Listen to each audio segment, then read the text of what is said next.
All right. 3, 2, 1. Hey, everybody. Welcome to the next episode of Next Question. Listen, man, we are neck deep right now in politics season. The primary is coming up August 18th, and we are so pumped, so excited to have the one, the only, the guy that I am endorsing for District 22, the new district, to be our next congressman to help save America and keep Florida great. Michael Carbonara to my right. Michael, welcome to the show, brother. Thank you, Pat. Appreciate you here, man. You got your wife out there, beautiful wife. Your whole team's here. And to my left, my longtime friend, probably my favorite Catholic in all of Southwest Florida, blue collar Catholic. Take that. Kyle Van Duzer. Not only are you an author, not only are you helping you and your family got Red State Golf and Go to Golf, God over all things every day. That's right. I'm going to start with you, man. So why did you want to be the campaign manager on this coast for Michael Carbonara? Yeah, that's a great question. I mean, I live in the district. Which is a great question. I'm a great. That's a great question. host Next here. question. That's next. No, it's it's the district I live in, and so I was very I was paying attention to the new maps as they were coming out slowly, and then when that new district opened up, I was really curious to see because there's no incumbent, and so it's basically open season now. Who's gonna jump in? Who's the best candidate? So I vetted a few of the candidates. His team reached out to myself and a couple of my colleagues here in Naples, and they vetted us as well as we vetted them. And after a few conversations, it was easy. It was easy to jump in and say, this is the guy that we need. He's an entrepreneur that every business he's created, it's done to solve a problem, solve an issue, or to do something he's interested in, and he saw it all the way through. And so that's what we need in DC. We need someone who's looking at the problems, wants to solve them, and then also is looking for new ways to move us forward while keeping us great. So I'm going to go ahead and say it right now because we're all thinking it. And right now, our top priority is to make sure that this guy to my right wins in this race, in this primary race here on August 18th. But we're all thinking it. Right. You got a future. One of these days, you're going to be back on this show running for whatever you're going to be running for. Hopefully not my job. And Kyle, I mean it. As a citizen of this Freedom Town, USA, I want to see that happen one day, man. So hopefully that happens. But yeah, Lord willing, we'll see. That intro, I'm going to take it over to you, Michael. So he gave a great intro. He said you're a problem solver. So tell me about the businesses you've created. Give me some examples in our watchers, some examples of problems you solved by creating a business. Yeah, I'll start off. I went to college after high school because I was told that's what you do after high school. I didn't know what I was going to do. I had no idea. So Where'd you go to college? I went to a couple of community colleges upstate New York. It took me 6-7 years. I finally got my associate's degree, and then I dropped out. Wow. All right. A lot of people go to 6-7 college years. for 7 years. They're all doctors. It wasn't Carbonara. It just wasn't for me, and I just was bored. I was uninterested, and it took me a while to realize I was an entrepreneur. And frankly, we don't fit in the college box. We do things our own way, and I started creating businesses because I was achievement motivated. It wasn't about the money. I was just genuinely interested in a cool idea or something that's happening, or there's a problem here, and I had an idea. So I initially got into payments and technology, and I built different payment systems and got into cryptocurrency. So I actually built one of probably the first true Web3 banking system that's compliant for traditional banking rails, where we're both Web 2, Web 3, and that helped bridge a lot of companies in this kind of Web 3 crypto evolution. And there was a lot of fight because early on nobody knew the regulations. We basically had lawfare with the Biden administration shutting everybody down. So we had to create a way. Well, how do we do this compliantly? How do we help everybody has access to this new technology, this new what I call financial freedom? Yes. And help businesses and help people. So we had to navigate through compliance, through government regulations, create technology that didn't exist. And all this during the sleepy Joe Biden regime. That couldn't have been easy. It wasn't. I mean, he shut down a lot of banks. What happened was the Biden admin was regulating through lawfare. Yeah. And they drove a lot of really good businesses, a lot of innovators offshore. A lot of people were going to Hong Kong and Singapore and these places like that because they had no choice. They couldn't do business in America because of overregulation or because of lawfare. Okay. And that changed overnight when Trump got elected after his 24th term. Wow. So we got a big audience here. And again, shout out to your beautiful wife. It was great to meet her today. Tell us, for those that don't know much about you, I see you got an amazing wife and an amazing team. Tell me about kids and family and where you guys reside and why are they letting you do this, man? We talk about that every day. I honestly, I've always had an interest in doing something the right thing. We all, I think as a nation, saw something's wrong for a long period of time. And I think we all got behind Trump in 2016 because he was an outsider and he was changing the status quo was going on in DC. And I, I didn't know how bad it was until COVID. I didn't realize that one person could shut down an entire world, let alone an entire country. We lost all of our freedoms. And there was a time where my wife and I were talking, and she said, I left Cuba to get away from this, and now it's here. And we lost all of our freedoms. And for me, I was like, well, okay, if I don't do something now, when will I? We had just had a baby. I now have a 4-year-old and a 1-year-old daughter. That's awesome. And thank you. What's their names, by the way? Romy Bell and Elsie Bell. Romy Bell and Elsie Bell. That's awesome, man. Great names. Wow. Because Dan sometimes calls me Lovey Bell, and that's just between he and I. For those that can't see, we actually have the esteemed and one of my best friends, fellow Army veteran and lifetime law enforcement serving our community, Dan Kowal, who's up for re-election as the Common Sense County Commissioner.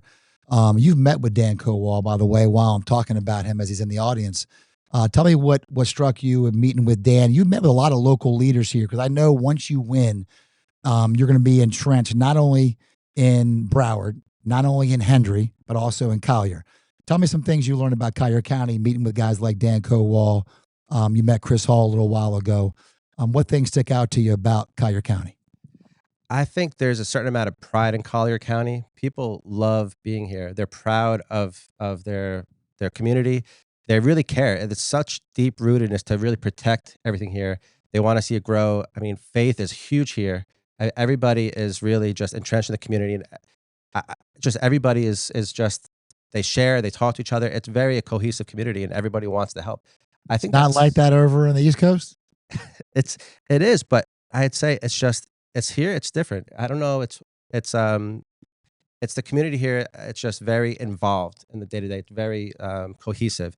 There's there's differences in political opinion, but everybody seems to care about the community, care about the environment. And I think Collier specifically, there's a lot of growth and development, and everybody here really cares how that happens because of the rural and the communities and the farmers and the water. It's a big issue here. I mean, listen, Dan shares with me sometimes. He gets emailed all the time. It doesn't matter what you do as an elected official, and you're about to find this out really quickly. We put a lifeguard. The county put a lifeguard out on Vanderbilt Beach, and again, I'm just going to share a little inside story. Dan got an email from somebody, a concerned citizen, who said, look, because we have a sign out there that says, swim at your own risk, but obviously with the lifeguard on duty, there you have a layer of protection that could potentially help you. And I'm a former lifeguard, so I think lifeguards provide, like our law enforcement, like firefighters, like our EMS, they provide a valuable service. But Dan got an email from a guy who claimed that, listen, if I want to take my life into my own hands while I swim, that's my right. My point is, it doesn't matter what you do. I think Trump said it best. Trump could find the cure for cancer, and people would still email him and complain and hate him. It's a thankless job sometimes being an elected leader. How are you prepared yourself? I know your family and you have already been attacked. I hate the fact that politics now has resorted to this stuff. How have you guys stayed resilient? I see you guys always smiling, always upbeat. Your wife looks like she's ready to knock somebody out. By the way, smart man marrying a Cuban woman, because anytime anything goes down, I'm going to tell you right now, I'm getting behind her because I know she can throw it down. So how have y'all dealt with all that stuff? Has anything come close to home, or do you buffer that enough where your running for office is completely separate from family life? That's a really good question. That's a great question. Next question. I've went out of my way. I really want to protect my kids. If anybody's noticed, they haven't seen my kids, my 1-year-old and 4-year-old, at any campaign advertisement. And I know eventually they'll get out there, but I'm really trying to protect them as long as I could. Good. The attacks have ramped up. I mean, there's just lies and the twisting of things. And frankly, as much as I try to separate, I've had corrupt county officials come to my house when we were not home, open the door, start bogus investigations, and then we had to shut it all down. On the East Coast? Correct. In Broward County? Oh, they were calling me, threatening me, everything. They were trying to intimidate me to get out of this race. We got people in the audience right now that have been through a lot of races, have been in races, and have helped guide some pretty big names in the political world. And I'm not going to say any names, but we've got a great live audience out there. But I know this one person can relate to that. Man, when people can enter your home there's got to be recourse for that. What was the reasoning behind that? And if you don't mind me asking, how long ago did that happen? It happened right around early May or so. So you'd already were running. So this was obviously directly Yeah, politically related. It was politically. I mean, I would say 99.9% politically related. But I've known how Did to they catch navigate Casey Ascar on your Ring camera? I'm just asking for a friend. I'm just asking. Was there a Ring camera there? I did everything smart. We made some phone calls. We got the lawyers involved, and we fought back. And I'm focusing on the race, and that was their objective, is to get me distracted and get me to not pay attention to winning this race for the people of this district. So I'm fighting that fight. I'm not letting go. And just like Trump, when somebody tries to attack you, you never let it go. You always address that attack head on, and you keep fighting and moving forward. Yeah, you got to keep that list, man. At the end though, and again, I'm sitting next to a guy who I really respect his faith, his dad, Coach Fee, and his brother Kevin. Man, these guys, their company go to God over all things every day. But I got to lean on them, because I can tell you, if someone came in my house, it'd be really hard. And I see it more and more in politics, to turn the other cheek. I'm not kidding you. You've got somebody at your right-hand side who's a calming voice. He's been a calming voice to me for a lot of years. I think he's mature beyond his years, man. I mean that sincerely. But he always has he has a pastor personality to me. And I love you surround yourself with people like him, because that's going to pay off. Because when great people when Dan Colwell told me he met with you for lunch, and he said, I really like the guy. When your campaign managers, Kyle Van Duzer and the Van Duzer name, and how much they've done for our community and are doing for our community, not just on a God level, on a spiritual level, but just in a community level. The fact you've got young kids means to me that what's going on in this world really matters. No matter how successful you've been so far, I don't even know all the ins and outs of what you've done. I love what Kyle said. I want problem solvers, not just representing me here, but up in D.C. to drain that swamp. And I feel like I'm gravitating towards, and people are starting to listen more and more to business savvy people in our government, right? Our D.C. government's the largest government in the world. It's an over-bloated, overstuffed pig in a swamp that needs to be drained. So give us some bullet points of when you get elected. How are we going to help not just keep Southwest Florida and your area great? How are we going to address draining that swamp? Sure. And I'm going to start by addressing the business leaders. If you look back in history, our founding fathers, every single one of them was an entrepreneur. George Washington was the ultimate entrepreneur. Jefferson, Franklin, all these guys. George Washington had 2 desks in the White House. He had the Oval Office desk, and he had his work desk side by side. So it takes business people, entrepreneurs, because entrepreneurs have a unique way of looking at things to solve problems, to find the gaps and see how do we fix it. And we need to bring that mentality to DC. It's not about the next reelection, although you have to fight for those reelections. You have to fight over what's the principles. And there's just too much of career politicians that are there for too long. Yes, I think we need term limits. People need to also step up, because at the end of the day, an election is how you term limit. So people need to be mindful of who are they voting for and why, and not just the status quo. People have a tendency to, they want to vote for somebody that's going to do the right job and represent them. There's so much going on. People don't have the time. They're busy 9 to 5, taking care of kids, paying bills. They're stretched thin. They cannot possibly have the time to do this all day long. So they need to rely on somebody who they trust to do their job well. And so great points. Insider trading, I think, is a big one. And these different bills, or these omnibus bills, people are fighting to bring back federal dollars to their community. And so it's not just the individual people that are doing something wrong, which in some cases it is. I mean, look at Nancy Pelosi, of course. But the bureaucracy in itself creates a swamp-like environment, because people try to naturally preserve their positions. And so this bureaucracy is the problem. And we have to create a system where we eliminate the bureaucracy, so people actually vote their district, vote their principles on which they were elected for. Wow. That's good. Next question. That next question, right on the point. Okay, now you've talked to a lot of people over District 22.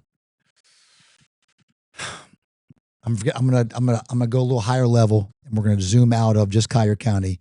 We're gonna include your whole entire district. Yeah, can I give an overlay? Do you Go mind? ahead, Do you mind? Just for those you don't know, yes. I mean, this is the largest agricultural district this side of the Mississippi. So it includes Palm Beach County, Broward County, all of Hendry County, and Collier County as well.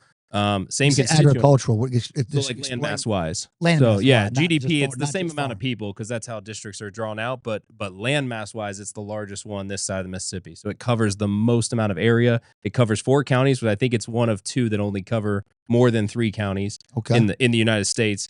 And then you've got people from probably 10 different demographics and backgrounds. I mean, you're talking about the Palm Beach lifestyle, the Broward lifestyle, which Broward. includes 8 different types of cultural. The whole Latino community. Right. I mean, and then Cuban you've got community. Naples, you've got the farmers, you've got Immokalee, you've got Hendry County, which is all. You're also farmers. forgetting I mean, we got Larry Love in the house, so you got to forget the one big segment. That's the rednecks. Yeah, So yeah. the rednecks Huge. too, man. You got to appeal to those rednecks too. So shout out to Larry Love, man. One of my favorite rednecks from Immokalee. That's one. He's a big ad That's guy 2. from way Is it 2? back. All right, 2.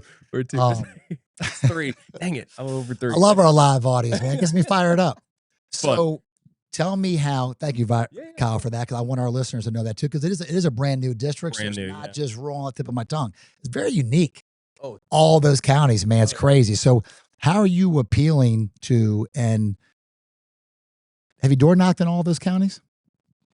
Not all, but by the 18th, I will have. Yeah. good. I mean, but team spread out. I can only be one place at a time, but Yep. the team, we've been across all counties. I mean, we've, as a team, we've done roughly this past 2 months, about 1,000 doors a day. Awesome. That's cool, man. He's also the only candidate, because I've met them all now. I've seen all the teams. We obviously see each other at all these events. He's the only candidate that actually has a team member, at least one, if not multiple, in every county. So it's Okay, not like a otherwise team going in out. Broward traveling. Yeah. We're all over every county, and we're working those areas as well too. Okay. So it's a full team. Awesome, man. Yeah. I mean, I filed a run April of last year in the old 25 against Okay. Debbie Washman Schultz. Ugh. And, Sorry. Exactly. I was that told- was an auto program nose wrinkle. That was just an instinct. yeah. Right on my nose. It was a D+5 district. A lot of people told me, no, don't waste your time. Don't waste your money. It's impossible. But I tell you, we were actually the last polling before redistricting. We were neck to neck or even slightly ahead. So I was a little disappointed. She left because I Yeah. really wanted to beat her. Yeah. And the first 24 hours, I'm like, what happened to our district? And then Wow. after kind of digested it, I was like, actually, no, this is really exciting. Yeah, it is. There is so much here.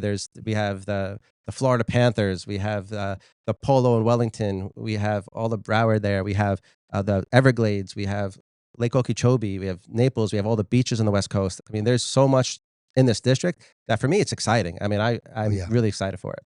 I want you to remember, because again, I'm seeing you having a great career, putting America first and putting our district first. But you got to remember a term. We talk about Naples and Collier County. We call ourselves Freedom Town, USA. Remember that, embrace that. Trademark pending, Trademark. but you're allowed to use it. I'll let Masson Cawthorn use it. We had a vet, Ben Roach, on here. She can use it. You know who can't use it? And I would file a grievance against him if you ever try to use it, is Casey Ascar. So I'm going to bring that name up right now, because I thought he was gonna say Dan Kowal. I was about no, to say, no, no, man, no, no, I thought no. Dan could use it already. So I'm just going to go ahead and ask, listen, man, this is raw. This ain't live. We can go back and edit it. By the way, just flashing back real quick, I asked for your kids' names. I love that you want to keep that private. We will edit that out of the show if that's okay with you guys, okay? But thank you for telling me your kids' names. Those are amazing names. I'm going to go back to a name that doesn't sound too amazing, which is Casey Ascar. This is coming from Pat Dearborn. I'm not speaking for anybody else but that. But my personal issue with him, I've met him a couple times out in public. Not a big fan, but I feel like he came out of wherever he crawled out from whenever it's time to run. And guys like him, and I've seen this across the country, guys like him come out, however much money he has, good for him. He's got tons of money. I got no money. And they think they can buy elections. I don't know how much money you have or don't have, but I can see a passion with you, with young kids and your wife of Cuban descent. So wanting freedom and wanting to keep our country great. And I love that. Some of my most adamant, we did the Patriots show for years with Alfie Oates. And congrats on getting Alfie Oates' endorsement too. That's a great deal. Alfie's America's most famous and most patriotic farmer. Love Alfie Oates, man. They come at him hard all the time. But congrats on that endorsement.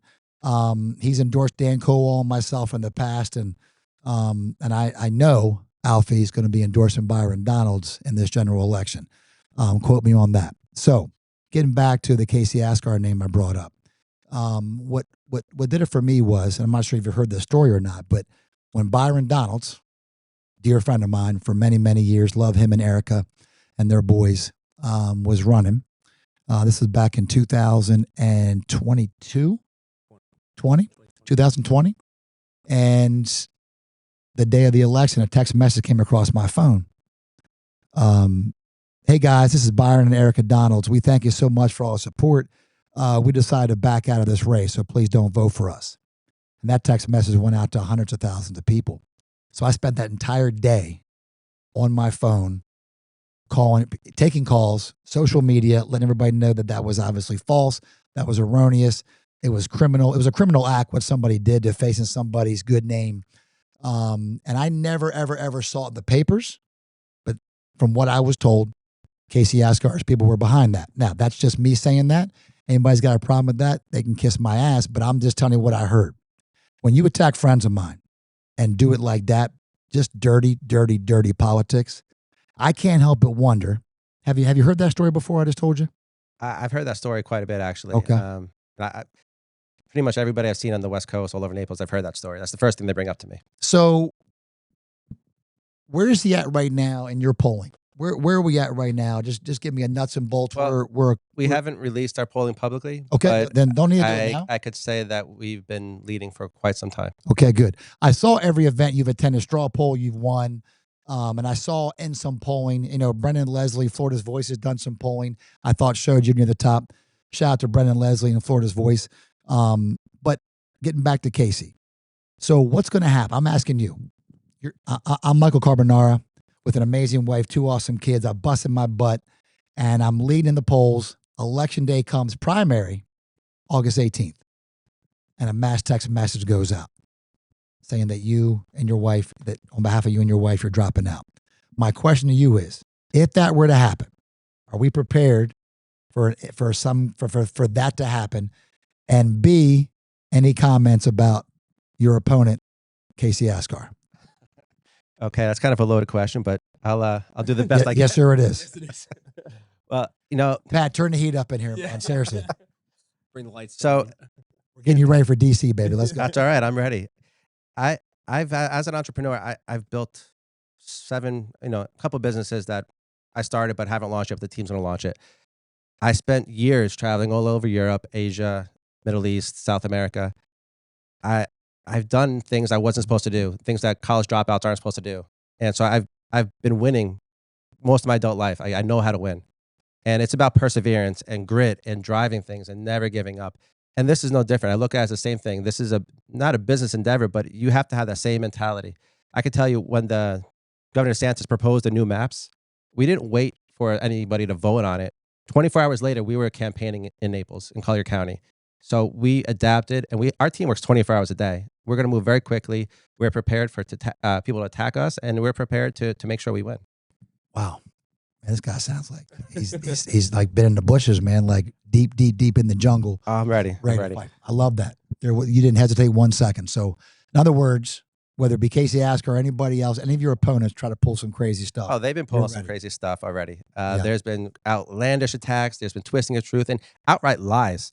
And, it's the 2 opponents that are chasing me because they want to take me out from the leader position. And those are Casey Asgar, and who's the other one? Do I even need to mention her name? Yeah. No. Kind of like Voldemort, actually, on the Okay, Palm Beach Voldemort. side. Okay, She lives cool. in Palm Beach. Okay. She owns a university. Okay. Yeah. You got it. We'll say that. I'm not going to say her name either. I know who it is. Okay.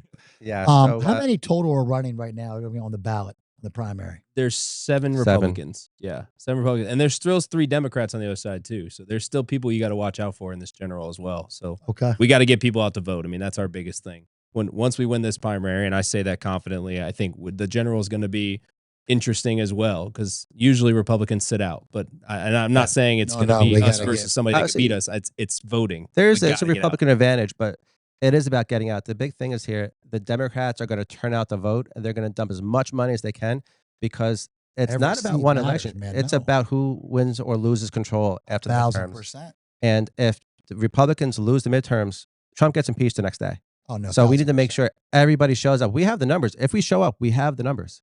We can keep the House. What was it, 1.5 million? 1.5 million voters, Republicans. Million in and the a half. last 4 years, we've gained 1 million plus Republican voters. I want to ask you about, I mentioned Byron Donalds earlier. Have you had a chance to chat with Byron Donalds at all? A little bit. On the campaign trail, we've seen each other at different events. We got our picture taken, and we get a 30 seconds here, 30 seconds there. I must have met him maybe 6-7 times the last few months, and I got to say, he's been doing a great job. I saw him last year to now, and I see, as you're campaigning, I mean, even with myself, I see you kind of, Changes. you You change, improvise, you you learn, adapt, you you overcome. adapt. You also hear what people are, the people in the community, what's concerning them, and you realize, I didn't even know that was an issue until you told me, and you start learning more about the community. And I see all the candidates really, Byron's done this too, and I see it myself. Like I said, you start to, it's almost, you get to talk to people that in your normal daily life you wouldn't be exposed to. I had a woman that came up to me in one of these events that we were doing. She said, "My birthday was 2 days ago. I'm 92 years old now, and I follow your Instagram." That's awesome. So it's just wild. Some of the people you meet, and you're like, wow, this is really interesting. And you hear their concerns, and everybody has their concerns because we have such a diverse community, different ages, different social economic background, and we all have concerns of where our country's headed, and we all want it fixed. We all want to fix. Everyone you talk to wants it fixed. I mean, I wonder sometimes if everybody wants it fixed. Well, the people I do, anyways, Okay, the good. Republicans. The people in the primary that we're Okay, talking good, to. good. Okay, good. The Republicans do. So you mentioned these issues. So you're talking to people, you're knocking on doors, where you're covering 3 or 4 counties in the greatest state, in the greatest country in the world. So Florida is bar none. And by the way, shout out to Ron DeSantis. He did a phenomenal job these last 2 terms. People forget by what a small margin he won the first time against a guy named Andrew Gillum. And I'm not going to tell you, I'm not going to bring up the drugs and the transvestites and all that stuff, but we came this close. As a realtor here in this town, everybody saw that boom during COVID. And I'm going to tell you right now, with a different governor, Andrew Gillum would have run Florida like Michigan. They would have shut everything down, and we would be not anywhere near where we are today. And God bless DeSantis for doing that. So what are some issues? Because talk to me about flock cameras, and I want to talk to you about the 2 buzzwords I'm hearing, flock cameras and data centers. Everybody seems all wound up about that. Talk to me about that, and when you win, how you're going to handle those 2 things when people ask you, how does Florida handle that? Sure. And there are certain things, you have state issues and federal issues, obviously. So the flock cameras, I don't agree with them at all. I've people are getting tickets, and there's nobody even issuing the tickets. No police officer there. They're issuing tickets, and sometimes I even met somebody who got a ticket, and they were doing the speed limit, and it was a green light, and they still got a red light ticket from a flock camera. The flock cameras are following people around. Unprecedented. By your cell phone. I got a new audio guy. He's probably not going to make it through today, but so it's okay. I just shout out. We're looking to hire a new audio visual guy here for Next Question podcast show. Sheesh. Go ahead. I think the flock cameras are just they shouldn't be using technology to spy on American citizens, and that's exactly what it is. It's a private company that's owned by foreign nationals. Crazy.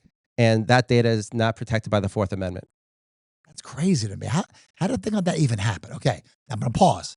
We only got so much time. I know how busy you are. You got a huge event honoring veterans in a little while. You guys you were there earlier for the Purple Heart. Those guys getting awarded the Purple Hearts here.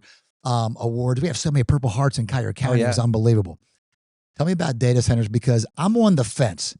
I watched the movie Terminator, okay, Sarah Connor and John Connor, and I'm just being real with you. I'm like, wow, Skynet scares me, but I know if we don't get the data centers, whoever controls AI is going to control.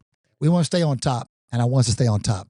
I don't want China to stay on top. So tell me and tell our audience how you feel on data centers, and do you really think that many are going to come to Florida with hurricanes and we got alligators and mosquitoes the size of Volkswagen bugs? Like, why would data centers come here? Are they going to be here? And what's your take on that? Sure. Well, I think you got to also remember there's a difference between AI as a technology and the AI data centers. So I believe in technology, innovation. We all use AI, whether you realize it or not. Every mobile app, every banking app, you go on websites, everything is running on a data center in the back end. There's 140 data centers. Somebody asked me about AI data centers at the last debates we're at. I said, well, why don't you ask, there's Kaiser University down the block. They have a data center. So you got to realize that there's data centers everywhere. Data centers and AI data centers specifically, it really is a community issue. If it's not hurting the community, if it's not hurting the environment, it has some type of benefit to the community, let them decide. I think we need to support the technology, but the data centers themselves, it's a community issue. Some people may want it. County by county might say, hey, okay. Yeah. I'm a technology person. That's my background. Yeah. But I came out very vocally against Project Tango because it didn't. What was Project Tango? Project Tango was an AI data center that was going in Loxahatchee, right in Palm Beach County. Yeah. And people are protesting. It's a rural community. People, it's not meant for a data center. And it's just the companies that are moving there, they were protesting it. It ended up coming down to a vote at the commission about 2 weeks ago. And how'd the vote go? Well, there was a lot of, I want to say, a lot of political turmoil leading up to that. You know, a lot of people were doing things that maybe they weren't supposed to be doing. Ooh, okay. And but enough people in the community spoke out and showed up and put pressure that the public voice got the commission to vote it down and say no. Good. By the way, I'm just again shout out to our county commissioners. You've met a bunch of them. I know you've been watching how they handle business. First of all, they didn't raise my taxes for the last couple of years, so I'm thankful for that. But number two is they're always ahead of the game. I think we've already got they voted on something which pretty much pauses. No one's going to be able to put a data center in. Some memorandum. So I don't want to put it down the spot right now, but I know our guys are ahead of this thing. Zoning in progress. That's what it was.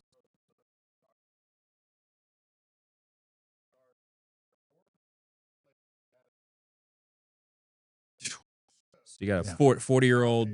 That was before the first Terminator came out, James Cameron. Okay.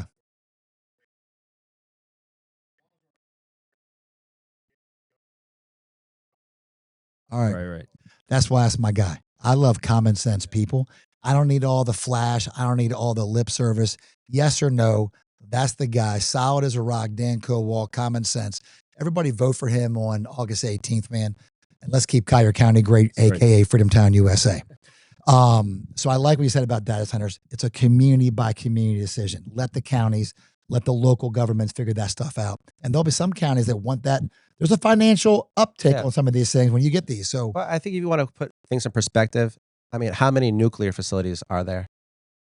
And nuclear facilities are using more water. I mean, obviously, I'm actually a fan of nuclear for energy. I'm just being real with you. I think Byron Donalds has even spoken on that too. So I'm not opposed to that, but obviously not drain our resources. Of course, if using their variable water, supply, their own community energy. wants it. There's a place. I mean, there's data centers across the whole world. Yeah. It's just, is it a right fit or not? And let the people vote on it.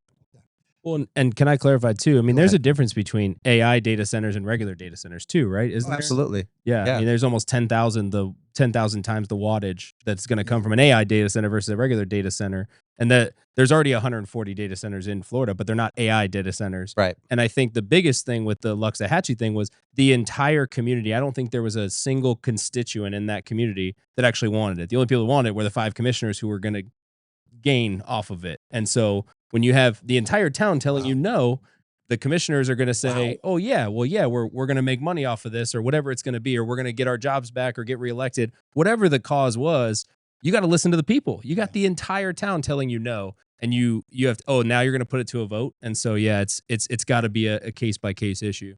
Okay. My audio guy just got here. In the words of Donald Trump back at The Apprentice, you're fired. Okay, cool. We move on. We progress on a Friday. I do love his freedom shirt though, the Charlie Kirk freedom shirt. Like that. Shout out to Ricky Haas, man. He's the second best realtor in this room right now.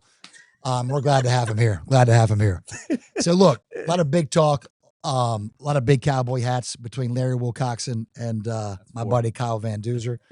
Are you pro cowboy hat or anti cowboy hat? Just for the record. I mean, I don't know if I could pull it off, but Kyle does a pretty good job. He does. He actually does. So does Larry. Certain guys can pull that off with big old bucket heads, man. They just look good in those cowboy hats. What's our plan for the 18th? When the primary's over that night, y'all going to be back home? Y'all going to be at a big event? What we got planned? Kyle, we're talking about a couple different things, but we're going to be here in Naples on primary night. Yeah. Okay, awesome. Yeah, we're looking at a few venues. I mean, obviously be popping in on a few. I was only asking because we're going to have something going on here. You guys are definitely welcome to come by for sure. Yeah. We're going to be doing something with Dan Kowal that evening. Hopefully celebrating Byron Donald, celebrating you, celebrating Madison Cawthorn. But on the 19th, which is Wednesday, we're going to have Scott Pressler here. We need to talk about, you just mentioned, once we get through the primary, how do we win county by county, the 67 counties in Florida? How do we keep Florida red? How do we keep, I want Byron Donalds as governor in the general election, assuming he wins the primary, which he will. All you Fishback fans out there. So I want to give you an open invitation to come over with us on the 19th. We're going to be here that evening time with Scott Pressler. We're going to have a theme Roaring 20s party. We're going to start making things great. The golden age is going to be upon us again. And I'd love to have you come by here and celebrate, God willing, that thing works out. So please come by on the 19th. Yeah, I would love to. And I can't wait to have you back on before the general. Promise me we'll get you back on here again before November 5th to have you back on once you win this primary. Can I get your word? We'll have You got my word. I'll be here. Everybody out there, again, I don't care, first responders, veterans, just everyday citizens, District 22, man. I'm officially going to be endorsing Michael Carbonara. I'm proud to do that. I like what he does for veterans. I like where his stance is on so many things. And like Donald Trump said, man, it's time to keep our district down here great and to make America great again. Right. Kyle, I want to thank you for being on this show today, man. You're awesome, brother. I love you. I cannot wait to have you on here endorsing you for an office one day. Michael, great meeting you. Thank you so much. You're awesome. Everybody get out and vote August 18th, the primary. Early voting starts tomorrow. And I know mail-ins are already going on. Vote for Michael Carbonara, District 22, and let's keep our area great. Thank you so much. That's it.